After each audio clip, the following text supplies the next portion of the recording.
Jose Ortega and this is about technology and altered states of consciousness. And I hope you get a chance to check out Netflix's Queen's Gambit because it's a story about like a woman grandmaster chess player who has relies on various substances that she uses and abuses, and they help her win in chess, but kind of throw her life into chaos. So Ortega says this. He says, "Man without technology, that is, without reaction upon his medium, is not man." Right? The kind of various media in our environment that we can change. Right? The various forms and how we alter the infrastructure in the background. So I'll say it again and move on. Man without technology, that is, without reaction upon his medium, is not man.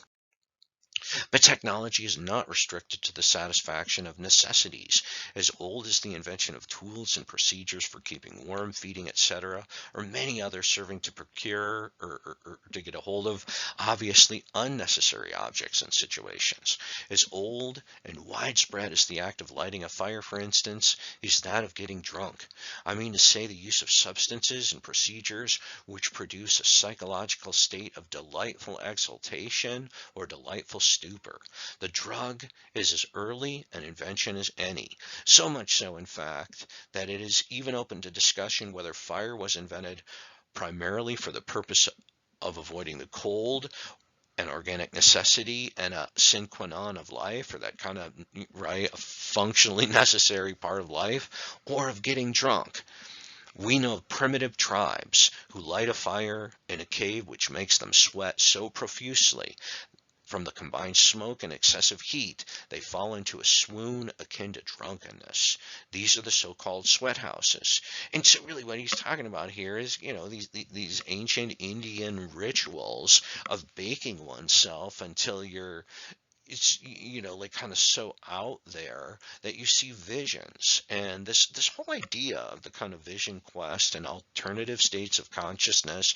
You can think of stuff like marijuana. I think cannabis has been there essentially forever. People would have eaten it and then they would have smoked it, right? The whole idea of the peace pipe for Native Americans. Alcohol, on the other hand, that's a pretty recent, in fact, invention. I would think, especially the kind of complex distillation of the liqueurs. You need like a still and fire and that kind of stuff. And certainly the Greeks and wine, they made a kind of god out of alcohol with Dionysus, and for the Romans it was Bacchus. Ortega continues. He says there are endless ways of producing delightful visions or conveying intense bodily pleasures. Notable among the latter is the cod of Yemen and Ethiopia, and that's like a leafy substance, which is a narcotic.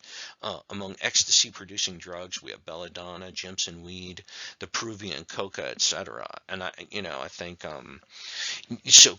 Coca, cocaine. That's what he's saying there.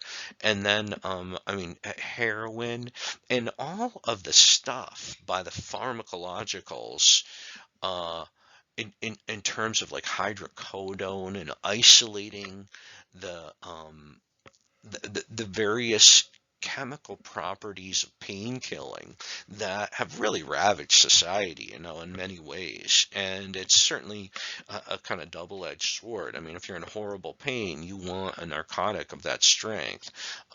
But people get addicted. So, all right, I'll just move on. I mean, I could talk forever about how beer, wine, whiskey, all I mean, these are technologies that were invented as well. Uh, Ortega continues. He says, these facts reveal that primitive man feels pleasurable states of mind to be as necessary as the satisfaction of his minimum needs, right? I mean, so like the taking of drugs for the natives was ritualistic and of the higher order of their kind of religious requests as well, as part of the God form. Uh, Thus, it seems that from the very beginning, the concept of human necessity comprises indiscriminately what is objectively necessary and what is objectively superfluous or unnecessary, right? Superfluous means we don't need it. Were we to decide which of our needs are strictly necessary and which we can go without, we should be in a pretty quandary. It would soon become patent that man has an incredibly elastic attitude towards those necessities which, a priority before the fact, would seem the most elemental and indispensable, such as food, heat, etc. Not only upon compulsion, but even from sheer zest, he reduces his food to a minimum and trains himself to stand amazingly low temperatures, whereas certain superfluous or unnecessary things he will give up very reluctantly or not at all, in extreme cases preferring to die rather than renounce them. And so we see this with the kind of various, I mean, the addiction in a way is very necessary, yet it's a superfluous thing, right? I mean, you don't really, obviously, you don't need tobacco. However, you want tobacco. But what he's saying is this kind of splitting of needs and wants is very artificial. And if we all went down and kind of wrote down what we need versus what we want to make our life complete, and it would be a great challenge. I mean, for me, it would be a terrible suffering not to live without coffee at this time of my life. I mean, I'm just so used to it, and I'd pay a lot of money for coffee if it wasn't reasonably cheap. So, all right, I'll move on. Again, I think all these test questions, and you can see there aren't too many, they would be colored within the video, and you can find them easily enough.